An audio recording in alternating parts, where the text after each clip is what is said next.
자, 사도신경 하심으로 예배 시작하도록 하겠습니다. 나는 전능하신 아버지 하나님 천재 창조주를 믿습니다. 나는 그의 유일하신 아들 우리 주 예수 그리스도를 믿습니다. 그는 성령으로 잉태되어 동정녀 마리아에게서 나시고 본디오 빌라도에게 고난을 받아 십자가에 못 박혀 죽으시고 장사된 지 사흘 만에 죽은 자 가운데서 다시 살아나셨으며 하늘에 오르시어 전능하신 아버지 하나님 우편에 앉아 계시다가 거기로부터 살아있는 자와 죽은 자를 심판하러 오십니다. 나는 성령을 믿으며 거룩한 공교회와 성도의 교제와 죄를 용서받는 것과 몸의 부활과 영생을 믿습니다. 아멘. 자, 기도하겠습니다.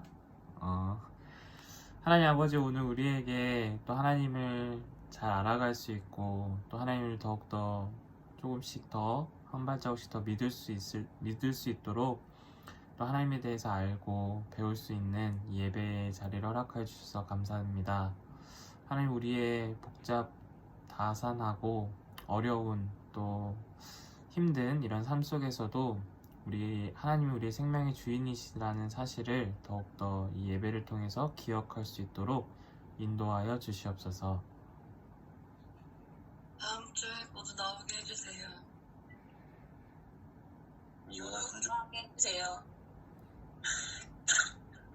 이번 한 주 동안 모두가 잘 지내게 해주셔서 감사합니다. 하나님, 우리의 모든 날이 하나님이 주신 선물임을 기억합니다. 이 삶을 통하여서 우리가 주어진 삶을 행복하고 또 즐겁고 또 평안을 누리며 살아갈 수 있게 해주시고 뿐만 아니라 우리의 모든 삶을 통하여서 이 모든 삶을 허락하신 하나님을 더욱더 깊이 알아가는 우리 모두가 될 수 있도록 인도하여 주시옵소서. 그래서 이 세상에 하나님의 살아계심과 함께하심을 우리의 삶을 통해서 나타낼 수 있는 귀한 빛과 소금과 같은 존재들이 될 수 있도록 인도하여 주시옵소서. 예수님의 이름으로 기도드립니다. 아멘. 자, 오늘 말씀은 사도행전 2장 14절부터 42절까지 말씀인데 중간에 25절부터 32절은 내가 빼놓고 보냈어. 그러니까 사도행전 2장 14절부터 24절까지 그리고 33절부터 42절까지 말씀을 돌아가면서 읽도록 하겠습니다. 나, 승주, 승리, 은수 이렇게 돌아가면서 읽도록 하겠습니다. 베드로가 11사도와 함께 일어나서 목소리를 높여서 그들에게 엄숙하게 말하였다. 유대 사람들과 모든 예루살렘 주민 여러분, 이것을 아시기 바랍니다. 내 말에 귀를 기울이십시오. 지금은 아침 9시입니다. 그러니 이 사람들은 여러분이 생각하듯이 술에 취한 것이 아닙니다. 이 일은 하나님께서 예언자 요엘을 시켜서 말씀하신 것입니다. 하나님께서 말씀하신다. 마지막 날에 나는 내 영을 모든 사람에게 부어주겠다. 너희 아들들과 너희 딸들은 예언을 하고 너희의 젊은 이들은 형상을 보고 너희의 늙은 이들은 꿈을 꿀 것이다. 그날에 나는 내 영을 내 남종들과 내 여종들에게도 부어주겠으니 그들도 예언을 할 것이다. 또 나는 위로 하늘에 놀라운 일을 나타내고 아래로 땅의 징조를 나타낼 것이니 곧 피와 불과 지옥한 용기이다. 주님의 크고 영화로운 날이 오기 전에 해는 변해서 어두움이 되고 다른 변에서 피가 될 것이다. 그러나 주님의 이름을 부르는 사람은 구원을 얻을 것이다. 이스라엘 동포 여러분, 이 말을 들으십시오. 여러분이 아시는 바와 같이 나사렛 예수는 하나님께서 기적과 놀라운 일과 표징으로 여러분에게 증명해 보이신 분입니다. 하나님께서는 그를 통하여 여러분 가운데서 이 모든 일을 행하셨습니다. 이 예수께서 버림을 받으신 것은 하나님이 정하신 계획을 따라 미리 알고 계신 대로 된 일이지만 여러분은 그를 무법자들의 손을 밀어서 십자가에 못 박혀 죽었습니다. 그러나 하나님께서는 그를 죽음의 고통에서 풀어서 살리셨습니다. 그가 죽음의 세력에 사로잡혀 있는 것은 있을 수 없는 일이기 때문입니다. 하나님께서는 예수를 높이 올리셔서 자기의 오른쪽에 앉히셨습니다. 그는 아버지로부터 약속하신 성령을 받아서 우리에게 부어주셨습니다. 여러분은 지금 이 일을 공부하고 듣기도 하고 있는 것입니다. 다윗은 하늘에 올라가지 못하였으나 그는 이렇게 말하였습니다. 주님께서 내 주님께 말씀하시기를 내가 내 원수를 내 발 아래 굴복시키기까지 너는 내 오른쪽에 앉아 있어라 하셨습니다. 그러므로 이스라엘 온 집안은 확실히 알아두십시오. 하나님께서는 여러분이 십자가에 못 박혀 이 예수를 주님과 그리스도가 되게 하셨습니다. 사람들이 이 말을 듣고 마음이 찔려서 형제들이여 우리가 어떻게 하면 좋겠습니까? 하고 베드로와 다른 사도에게 말하였다. 베드로가 대답하였다. 회개하십시오. 그리고 여러분 각 사람은 예수 그리스도의 이름으로 세례를 받고 죄의 용서를 받으십시오. 그리하면 성령을 선물로 받을 것입니다. 이 약속은 여러분과 여러분의 자녀와 또 멀리 떨어져 있는 모든 사람, 곧 우리 주 하나님께서 부르시는 모든 사람에게 주신 것입니다. 베드로는 이 밖에도 많은 말로 증언하였고 미떨어진 세대에서 구원을 받으라고 그들에게 권하였다. 그의 말을 받아들인 사람들은 세례를 받았다. 이렇게 해서 그날의 신도의 수가 약 3,000명이나 늘었다. 다같이 그들은 사도들의 가르침에 몰두하며 모험하며 서로 사귀는 일과 빵을 떼는 일과 일과 길을 힘썼다. 있었다. 아멘. 자, 우리가 너네들도 그렇고 나도 그렇지만 우리가 살면서 의도치 않게 이런저런 실수를 할 때가 있어. 그치? 왜냐면 우리가 나이가 많든 나이가 적든 경험이 많든 경험이 적든 우리에게 주어진 하루하루는 또 어떤 일들은 처음 하는 일일 거야. 그러니까 나도 처음 살고 있고 34살을 처음 살고 있고 너희들도 16또 14, 15, 16 17, 14을 처음 살고 있는 거지. 15을 15을 그러니까 그 전에 아무리 어떤 뭐 경험이 많다고 하더라도 우리는 또 새롭게 삶을 살아가고 있기 때문에 그 가운데서 뭔가 100% 맞는 정확한 또는 항상 정답만을 선택하고 택하는 그러한 삶이 아니라 늘 어떻게 보면 부족하고 또는 온전하지 못하고 또는 뭔가 올바르지 못한 일들을 행할 때도 있다는 거야. 근데 우리가 그게 그 당시에는 사실 그렇게 느껴지지가 않아. 그냥 그게 맞다고 생각이 되고 이게 옳다고 생각이 되고 이게 최선이라고 생각을 하면서 살아가고 있지. 그러니까 그 순간에 그게 맞다고 생각하니까 선택을 하지만 그런데 나중에 돌이켜보면은 그게 정답이 아니었다. 그게 옳은 게 아니었다. 그게 그 상황에는 맞지 않는 거였다라고 깨닫게 되는 때가 있어. 보통 그거를 이제 되돌아보면 실수라고 얘기를 하고 또는 잘못이라고 얘기를 하기도 하지.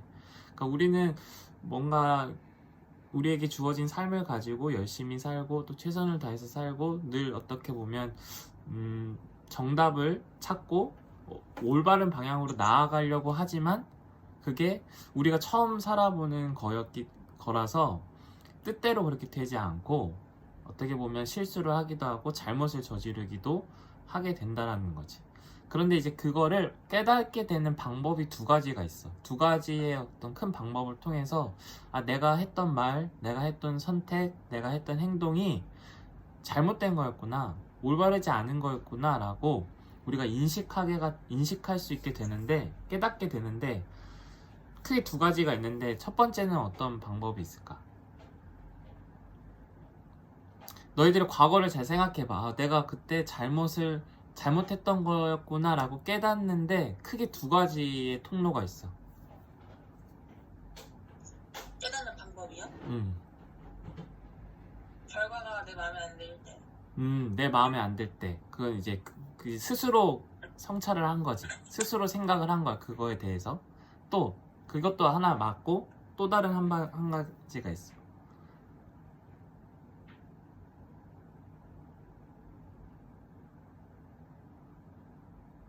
내가 잘못했던 거네? 이렇게 생각하는.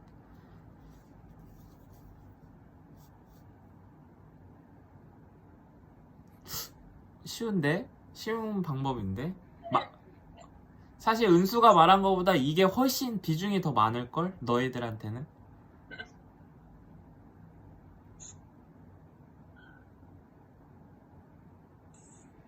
거의 매일매일 듣고 있을지도 몰라. 경험하고 있을지도 몰라. 힌트 주세요. 이건 힌트 주기가 좀 어려운데 뭐냐면 다른 사람이 그게 잘못됐다라고 말해줬을 때야. 이해가 돼? 은수가 말한 건 스스로 내가 내 행동을 돌이켜봤을 때 어떤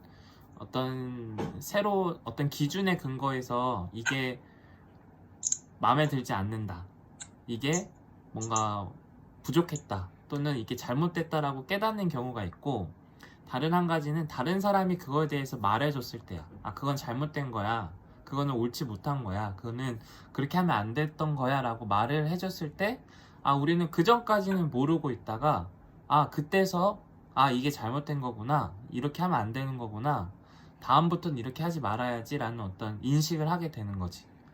어쨌든 남이 가르쳐줬든 또 은수가 말한 것처럼 스스로 그것을 깨달았든 내가 지난 시간에 했던 그런 실수나 말이나 행동이 잘못됐다라고 판단되어지고 인식되어지는 것은 결국에 나의 기준이 바뀌기 때문이거든.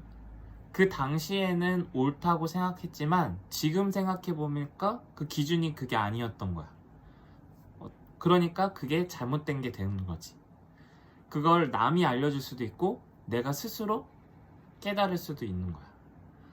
그러니까 우리는 늘 그런 실수를 하면서 살아가는데 어떤 누군가의 가르침을 통해서 또는 스스로의 어떤 반성이나 어떤 뉘우침을 통해서 그런 실수들을 바로잡아가는 어떤 과정들이 우리한테 계속 펼쳐져. 근데 그 가운데서 그런 기준의 변화, 생각의 변화가 그런 나의 과거의 행동이 실수가 될 수도 있고 아닐 수도 있게 되는 거야. 만약에 생각이 변화되지 않았어. 그때 생각이나 지금 생각이나 똑같아. 그러면 그때 당시의 행동은 옳은 행동으로 여전히 남아있을 거고, 만약에 생각이 변화가 됐다면 그때의 행동이, 그 생각에 근거한 그때의 행동이나 말은 잘못된 행동과 잘못된 말이 되겠지. 근데 이런 변화의 그 근본적인 토대는 그 생각의 변화라는 거야. 내가 그 당시에 그 당시에 어떻게 생각을 했는지, 또는 지금 어떻게 생각하고 있는지, 그거에 따라서 이제 우리의 삶은 그렇게 변화되기도 하는데, 이렇게 어떤 변화, 내가 예전에는 정말 옳다고 생각했는데 지금 생각해보니까 완전 아니었어, 근데 이제는 그렇게 하지 않을 거야 라고 급격한 변화를 한 사람이 대표적으로 베드로야. 베드로에 대해서 요즘에 제일 많이 들었기 때문에 알지. 베드로가 예전에는 옳다고 생각했는데 나중에 생각해보니까 옳지 않았던 일 중에 제일 큰 게 뭐였을까?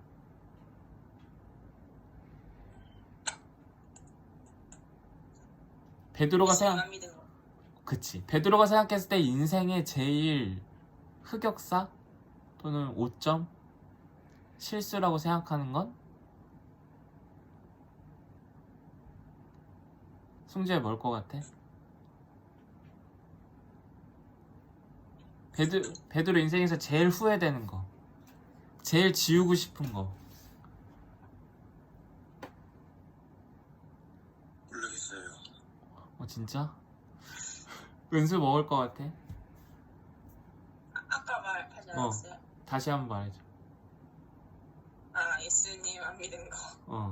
그러니까 맞아.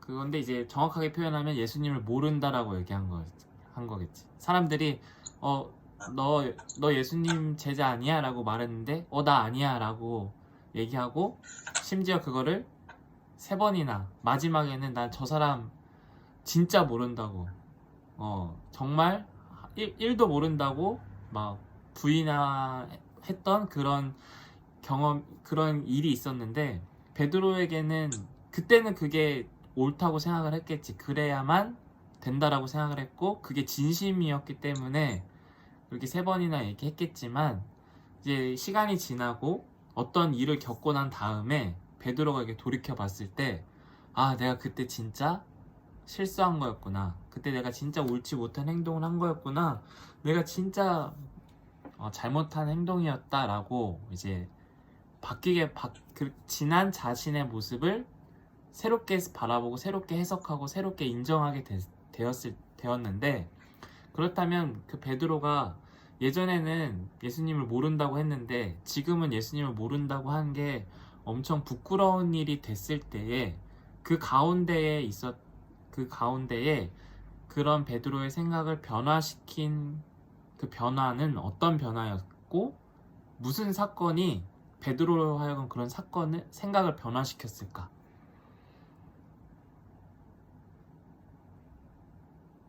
예수님의 부활. 그치. 예수님의 부활 사건에서 베드로의 생각이 바뀌었어. 근데 베드로의 생각이 뭘로 바뀐 걸까? 그전에는 왜 부인할 수밖에 없었는데 이제는 그 부인한 게 잘못됐다라고 생각을 하게 된 걸까? 뭐가 변화된 걸까 도대체? 생각이 변화된 건데 어떤 생각이 변화가 된 걸까?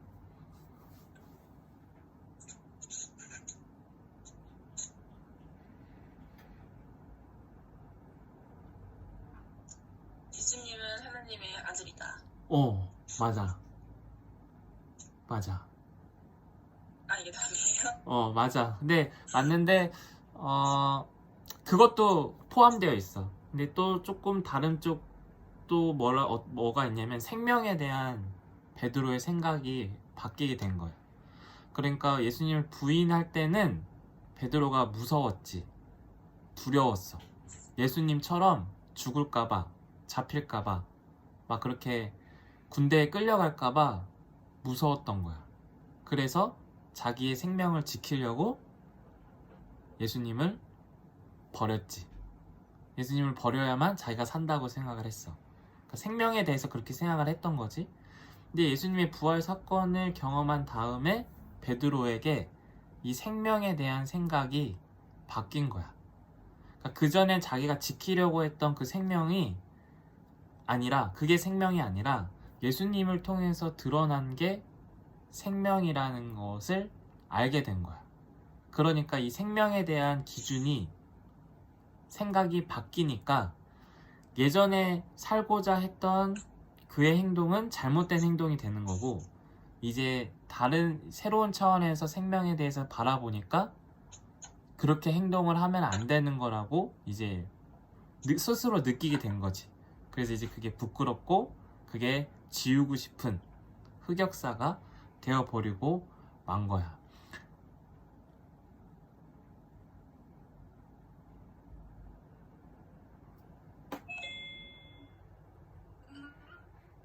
뭐지? 내가 나갔다 왔니? 어떻게 된 거야? 모르겠어요.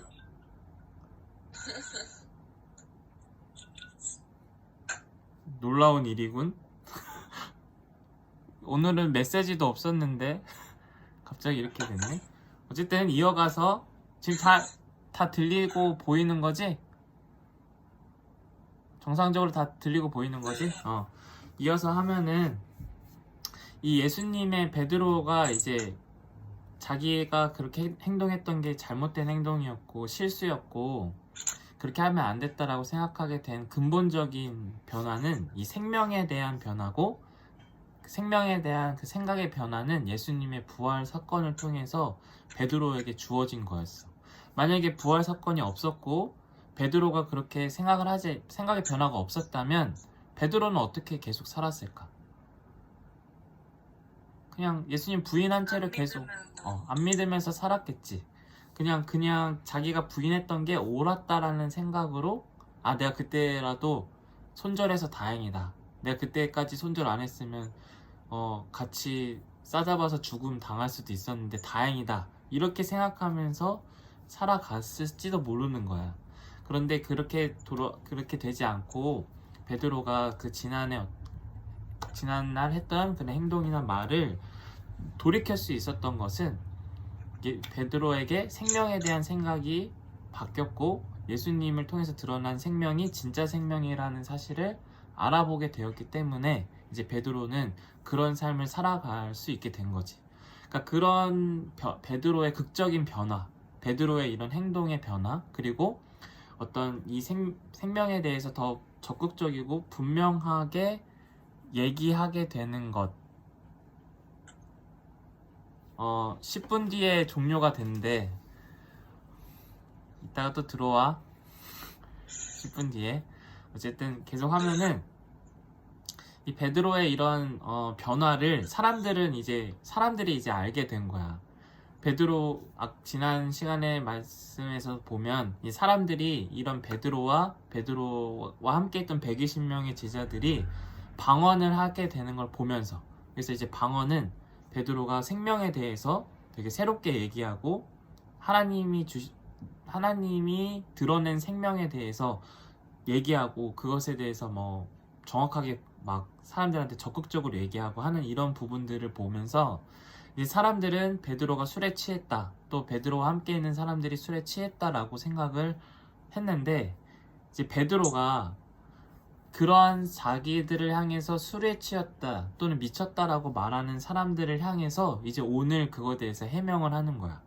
그래서 베드로가 처음에는 내가 술에 취하지 않았다라는 것을 무엇으로 증명을 하냐면, 첫 번째는 지금이 아침 9시다. 지금이 아침 9시라 술에 취한 사람이 없다. 술에 취할 수가 없다라는 사실을 첫 번째로 얘기를 하고, 두 번째로 얘기하는 게 뭐냐면, 우리가 이렇게 방언을 하고 이러한 생명에 대해서 얘기를 하고 하나님에 대해서 얘기를 할 수 있는 것은 이미 옛날에 요엘이라는 선지자를 통해서 예언된 내용이다. 요엘 선지자가 예언한 내용이 지금 자신과 함께 있던 이 제자들을 통해서 이루어진 것이다 라고 해명을 하는 거지.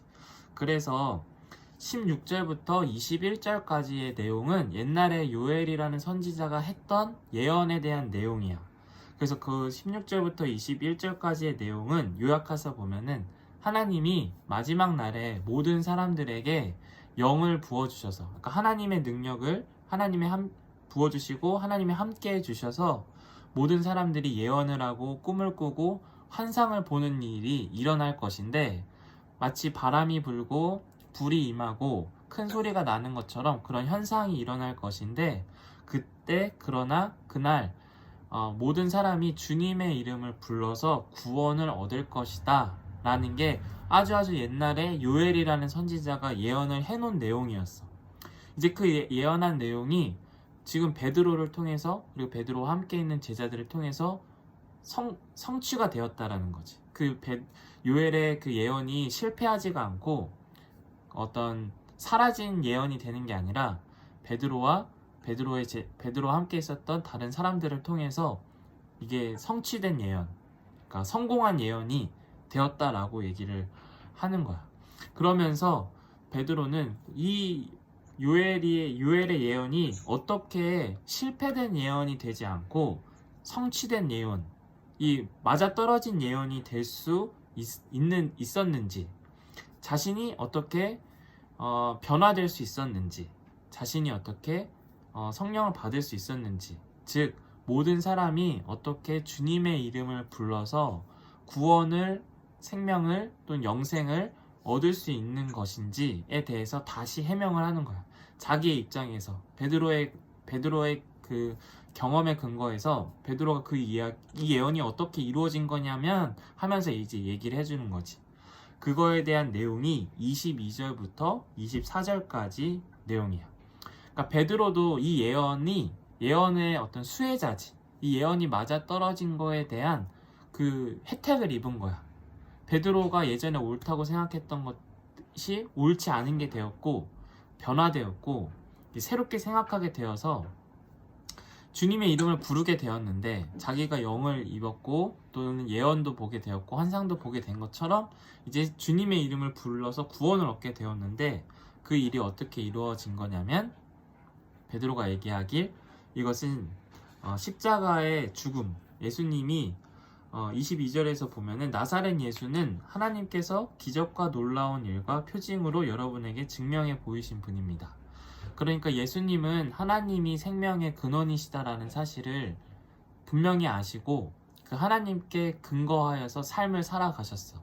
하나님이 생명의 주인이시다라는 사실로 사람들을 가르쳤고 사람들에게 그 사실을 이야기해 줬을 때에 사람들에게서 사람들을 괴롭히고 있던 귀신도 도망가고 사람들에게 있었던 그런 병, 어려움, 아픔 이런 것들도 해결이 되었어. 치유가 되었어. 그러니까 38년 동안 누워 있었던 사람도 일어나고 평생 동안 앞을 보지 못했던 그런 맹인, 시각장애인도 눈을 뜨게 되었어. 그러니까 예수님이 그렇게 행동하실 수 있었던 것은 예수님이 하나님이 우리 모든 피조물의 생명의 주인이시다라는 사실을 아시고 그 사실을 말하시고 그 사실에 근거해서 행동을 하실 때에 하나님이 예수님을 통해서 그 일을 이루신 거야. 시각장애인도 고쳐주시고 38년 된 병자도 고쳐주시고 또 귀신 들린 사람도 고쳐주시고 또 오병이어로 5,000명을 먹이시는 그러한 기적도 하나님이 예수님을 통해서 행하신 거지.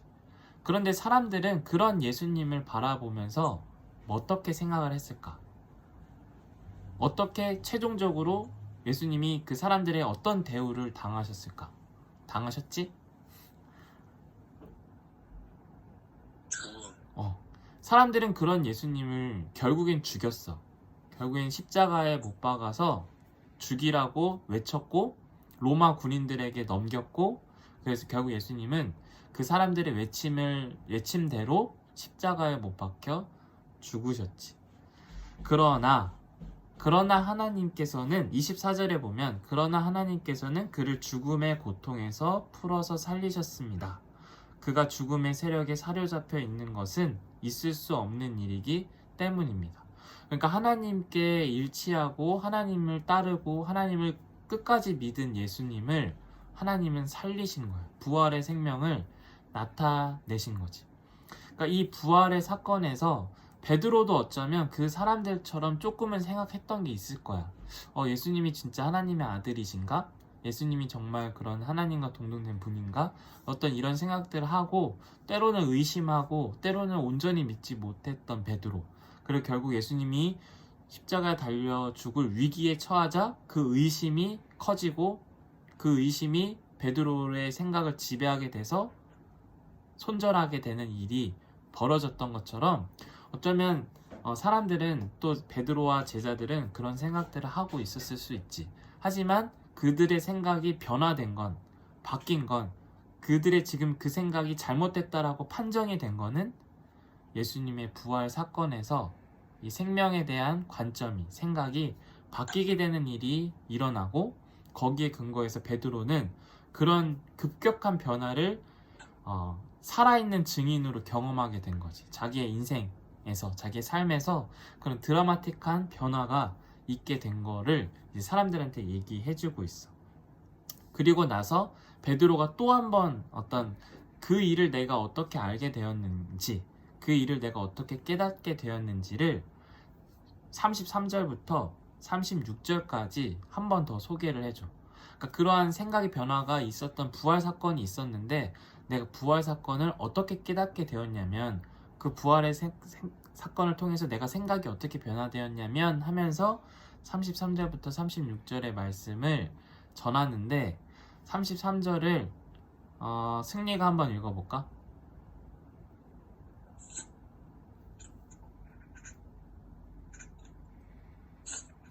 괜찮아, 천천히 읽어도 돼.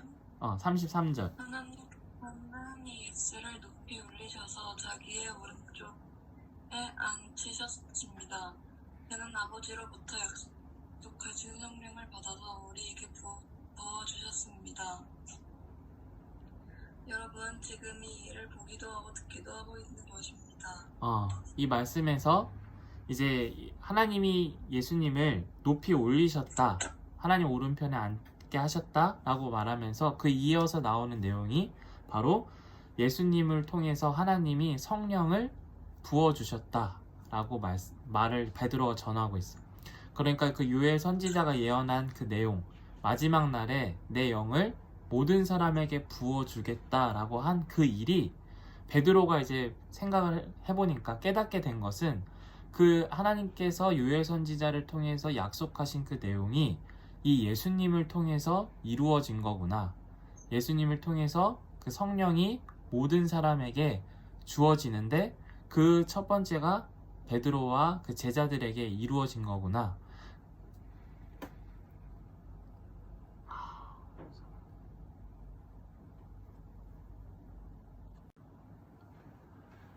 어쨌든 다시 이어서 얘기해보면, 승리가 33절 읽어준 대로, 그러니까 베드로가 자신의 그런 생각의 변화에 있어서 예수님의 부활 사건을 실제로 경험하고 깨닫고 어떤 생각의 변화가 이루어진 때는, 지금 자신이 이렇게 방언을 하고 이런 놀라운 얘기를 하는 것은 그 요엘 선지자를 통해서 하나님이 말씀하셨던 것처럼 그 영을, 그 성령을 예수님을 통해서 자신들에게 부어주셨기 때문에, 보내주셨기 때문에 그 일이 했다라는 것을 해명하고 있어. 다윗의 예도 들고, 그래서 36절에 보면 결국에 여러분이 십자가에 못 박은 이 예수를 주님과 그리스도가 되게 하셨습니다. 그러니까 하나님이 이 십자가에 달려 죽은 예수님을 다시 부활하게 하셔서 주님과 그리스도가 되게 하셨고, 또 그것을 제자들로 하여금 알아보게 하셨고, 성령을 통해서 또 고백할 수 있게 하셔서 요엘 선지자의 말처럼, 예언처럼 예수님을 주님으로 인식하고 고백하게 되어서, 부르게 되어서 구원을 얻게 되었다라는 거지. 영생을 얻게 되었다라는 거야. 그러니까 우리가 살면서 이제 베드로처럼 생명에 대해서 이게 생명을 얻는 길이다, 이게 생명을 더 풍성하게 하는 길이다라고 생각하면서 살아가는 우리의 삶의 내용들이 있어.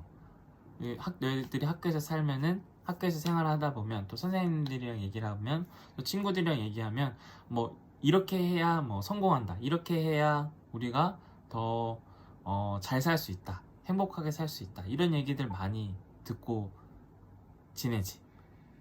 듣게 되지. 또 뭐 TV에서 보면 이렇게 해야 뭔가 인생에서 어떤 성공을 이룰 수 있다, 이렇게 해야 뭐 실패를 하지 않을 수 있다라는 우리는 수많은 그런 얘기들을 듣고 살아. 거기에는 어떤 각자의, 그리고 사람들의 생명에 대한 어떤 관점이 다 들어가져 있는 거야.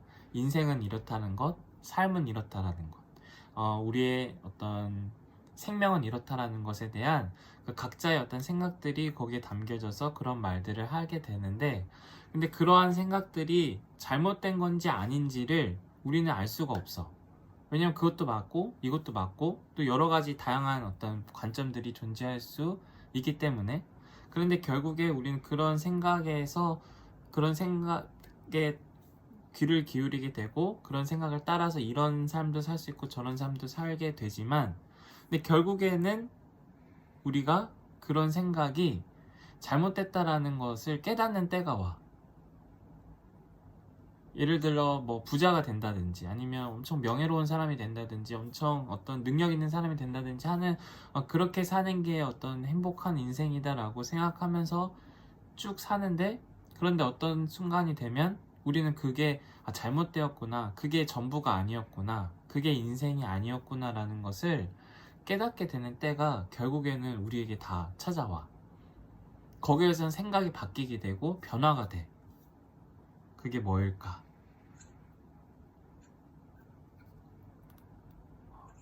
어떤 죽음의 순간 앞에서 죽음이라는 순간 앞에서 그러한 어떤 내가 옳다라고 생각해왔던 그런 삶들의 한계도 보게 되고 운명도 보게 돼.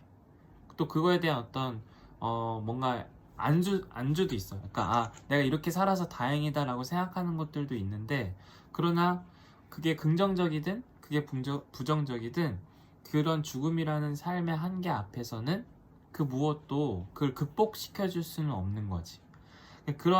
우리는 그런 운명 앞에 있는데도 불구하고 여전히 우리는 이 세상에서 스스로 삶을 이런 방식으로 이루려고 하고 또 저런 방식으로 이루려고 하고 또는 이렇게 함으로 인해서 실패하지 않으려고 하고 또 저런 방식을 통해서 다른 사람보다는 좀 더 나은 삶을 살고자 하는, 끊임없이 스스로 삶을 성취하려고 하는 그런 삶을 살아. 진심으로, 아주 열정적으로, 아주 열심을 다해서 열정적으로 산단 말이지.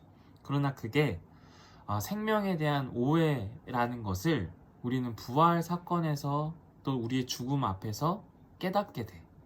근데 우리는 모든 사람은 죽음 앞에서 그것을 깨닫는데, 우리는 앞서서 예수님의 십자가의 죽음을 통해서 그것을 바라보는 거야.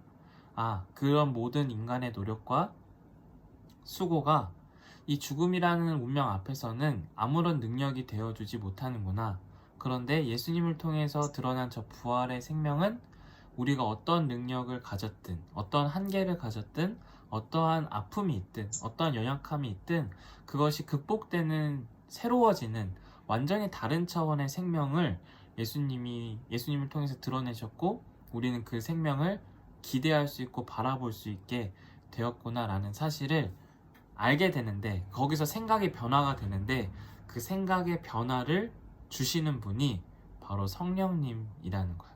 오늘 베드로의 경험에 근거하면 베드로는 그런 성령의 임재를 통해서 자신이 그런 생각의 변화를 먼저 경험했고, 근데 그게 다른 사람들의 눈에 보이기에는 술에 취한 것처럼 보이고 미친 것처럼 보였지만, 베드로가 나 술에 취한 거 아니야, 나 미친 거 아니야, 내가 어떻게 이런 생각을 하게 되었냐면, 내가 어떻게 이것을 깨닫게 되었냐면 하면서 요엘 선지자, 옛날에 요엘이라는 선지자가 예언했던 내용을 가져와서, 원래 이거는 예언이 되어 있던 내용이고 내가 그 예언이 나에게 성취됨을 통해서, 또 나와 함께 있는 120명이 넘는 사람들을 통해서 성취됨으로써 알게 된 거야. 이게 증명이 된 거야. 성취가 된 거야 라고 사람들에게 얘기해 줬어.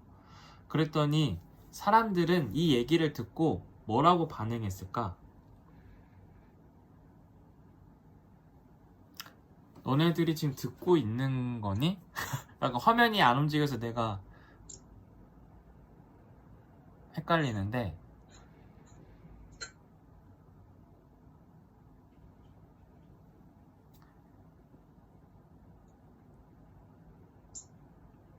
들리니? 듣고 있니? Do you hear me? 그렇구나. 둘 다 화면이 멈춰 있어서 내가 벽에다 대고 얘기하는 건가 이런 생각이 드는데, 베드로 지금까지 얘기한 내용이 다 들린 거지? 어디부터 내가 다시 해야 될지 잘 모르겠는데, 어쨌든 베드로가 그렇게 얘기를 했을 때 베드로를 미쳤다거나 또는 술에 취했다라고 생각했던 사람들이 이 베드로의 해명, 자기의 변화, 자기가 어떻게 이렇게 변화되었는지, 예전에 했던 것들이 왜 잘못된 거였고 자기는 이렇게 새롭게 보게 되었는지 얘기했을 때 사람들이 뭐라고 반응했을까? 어떻게 반응했을까?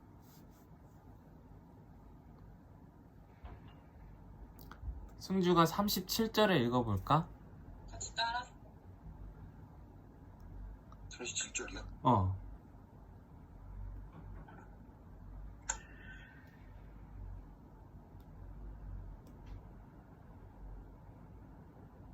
사람들이 이 말을 듣고 마음이 찔려서 형제들이여 우리가 어떻게 하면 좋겠습니까? 하고 베드로와 다른 사람들에게 말하였다. 그치. 은수가 말한 것처럼 베드로처럼 되고 싶고 또 베드로처럼 돼야겠다라는 그런 생각이 들어서 사람들 마음에 찔린 거야. 그리고 형제들, 베드로한테 물어본 거죠. 우리가 어떻게 하면 좋겠습니까? 그러니까 마음이 찔렸다라는 것은 이제 그들이 잘못된 행동을 했다라는 것을 인식하게 된 거야. 베드로처럼 예수님을 십자가에 못 박은 그들의 행동, 또 믿지 않은 그들의 행동, 또는 예수님을 지켜주지 않은 그들의 행동이 잘못된 거였구나라고 이제 양심의 어떤 찔림 또는 죄책감 또는 후회 이런 것들이 든 거지.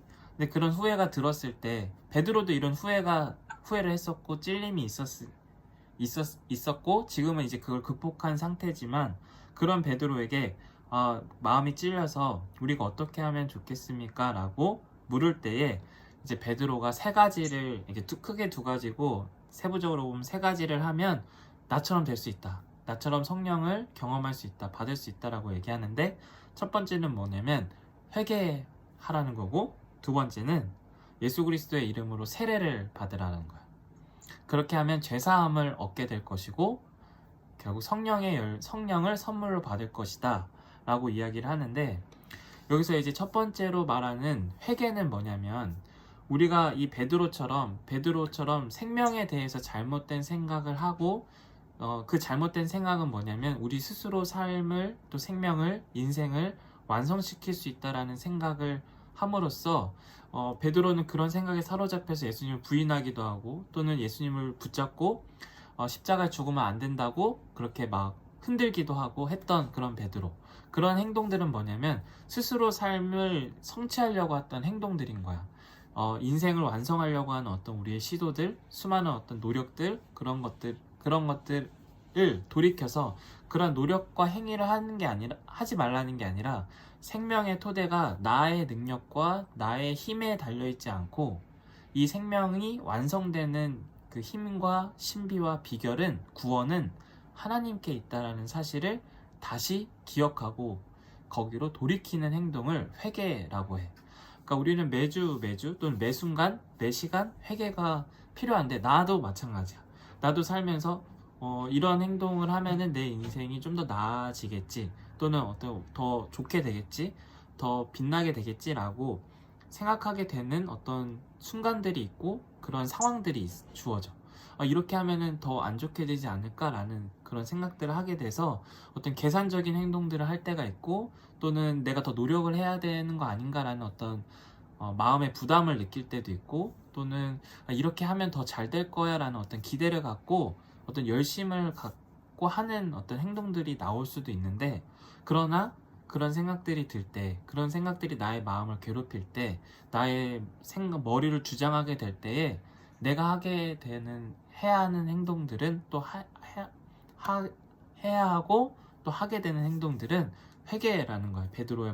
베드로의 이 말에 따르면 생명의 완성은 나의 힘과 나의 능력과 나의 노력 여부에 달려있지 않지. 이 생명의 완성은 하나님께 달려있지.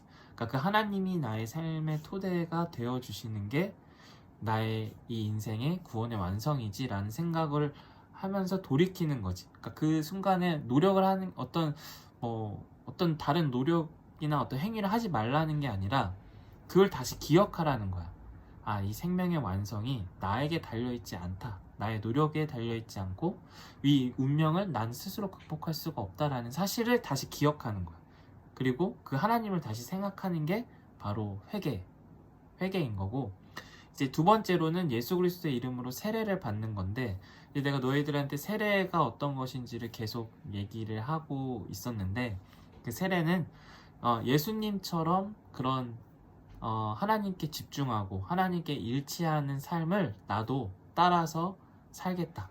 그러니까 그게 어떤 예수님처럼 그런 인생을 살라는 게 아니라 너희들에게 주어진 인생을 살되 너희들이 하고 싶은 인생을 살되 예수님과 같은 마음으로 예수님과 같은 태도로 그러한 주어진 삶을 사는 거지.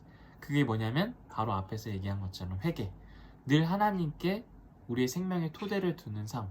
하나님께 삶의 토대를 두면서 예수님은 목수의 삶을 사셨어. 예수님은 하나님께 토대를 두면서 이웃을 사랑하는 삶을 사셨어. 그러니까 그게 직업과 어떤 우리의 삶의 어떤 모양과는 다르다라는 거야. 그 각자는 삶의 모양이 다 다른데 그 각자 다른 삶의 모양 속에 어떠한 내용을 담을 거냐라는 거야. 어떠한 중심을 품고 살아갈 거냐는 거지. 내가 공무원이 될 수도 있고, 내가 음악인이 될 수도 있어. 내가 어떤 회사원이 될 수도 있고, 내가 미술가가 될 수도 있어. 하지만 그런 그런 다양한 삶의 모양 속에 어떤 마음과 어떤 중심을 품고 살아갈 거냐. 근데 그게 바로 예수 그리스도의 이름으로 세례를 받음을 통해서 내가 이런 마음으로 살겠습니다. 내가 이러한 삶의 방향을 가지고 살겠습니다. 라고 고백하는 건데, 그게 바로 예수님처럼, 예수님과 같이 하나님께 삶의 토대를 두고 하나님이 우리의 생명의 완성이시다라는 사실을 고백하면서 살겠습니다. 라는 게 바로 세례라는 거지. 회개와 세례는 늘 같이 일어나는 거야. 그래서 세례는 인생에서 한 번 받긴 하지만 두 번 받지 않거든. 딱 한 번만 세례를 받긴 하지만 그 세례는 그 세례라는 그 형식은 한 번 하지만 그 세례는 늘 우리 인생에서 반복되어지는 일이야. 매번, 매주일, 매 예배를 통해서 반복되어지는 라는 것. 그럴 때에 이제 우리에게 주어지는 게 뭐냐면 죄 용서야. 죄 용서. 그러니까 죄 용서는 뭐냐면 스스로 삶을 성취하려고 내가 막 부단히 노력했던 것들, 내가 막 경쟁심에 사로잡혔던 것들, 조바심에 사로잡혔던 것들, 또는 내가 뭐 이렇게 해야 되는 거 아니야, 또는 뭐 했던 수많은 어떤 삶을 내 주관적으로 생각하고 완성하려고 했고, 그런 시도들을 했고, 또는 거기서 실패를 했고 했던 모든 것들이 그런 모든 것들로부터 자유로워지고 해방되는 것. 실수든 그게 성공이든 그게 잘한 거든 못한 거든 그게 뭐 악한 거든 나쁜 거든 다 떠나서 그것으로부터 완전히 벗어나서 새롭게 시작할 수 있게 되는 것. 그게 리셋이 돼서 다시 하나님 중심으로, 다시 생명 중심으로, 다시 부활을 생명을 향해서 시작할 수 있는 그 상태가 되는 게 바로 죄 용서라는 거다. 그럴 때에 우리가 회개를 하고 세례를 받고, 그래서 죄 용서를 받을 때에 무엇이 우리에게 주어지냐면 그 성령을 선물로 받게 되는 거야. 베드로처럼 그 생각의 변화가 온전하게 주어지는 거지. 그 생각의 변화에 따른 삶의 변화가 온전히 이루어지는 거야. 그게 다른 사람 눈에는 오늘 말씀처럼 술에 취한 것처럼 보일 수도 있고 미친 것처럼 보일 수도 있어. 전혀 다른 삶의 방식을 생각하게 됐고 그것을 내 것으로 취하게 됐고 그렇게 살아가니까 사람들의 눈에는 이상하게 보일 수밖에 없는 거지. 하지만 그럴 때에 그런 일을 성령의 선물로 받게 되는데, 성령을 선물로 받을 때 그런 삶이 펼쳐지는데, 그런 삶을, 성령을 받는 삶을 살아가는 어떤 베드로를 보고, 사람들을 보고, 사람들은 그러면 성령을 받았을까? 안 받았을까? 받았어요. 안 받았어요. 승준은 안 받고 은수는 받았어. 그때에 사람들이 처음에 베드로를 봤을 때 미쳤다라고 생각했잖아. 술에 취했다고 생각했잖아. 그런데 마지막 이 베드로의 말이 끝나고 베드로가 이 세 가지를 권면했을 때 사람들은 세례를 받았어. 그러니까 베드로처럼 그런 미친 사람이 되기로 결정을 한 거야. 술에 취한 사람이 되기로 결정을 한 거야. 근데 그 사람이 얼마나 됐냐면 3,000명이나 됐다고 성경은 이야기하고 있어. 그러니까 처음에 성령을 받은 사람이 베드로를 비롯해서 120명이었는데 그 120명을 바라보고 저 사람들 미쳤다, 저 사람들 술에 취했다, 저 사람들 이상하다라고 그 예루살렘에 모였던 많은 사람들이 그렇게 바라보고 생각을 했는데, 그 예루살렘에 모였던 많은 사람들이 결국에 이 베드로의 설교를 듣고 베드로의 이 해명을 듣고 베드로처럼 되는 일이 벌어졌다는 거지. 그것을 원했고 또 그렇게 행동했고, 그래서 베드로처럼 된 사람들이 3,000명이나 되었다라고 성경은 이야기해주고 있어.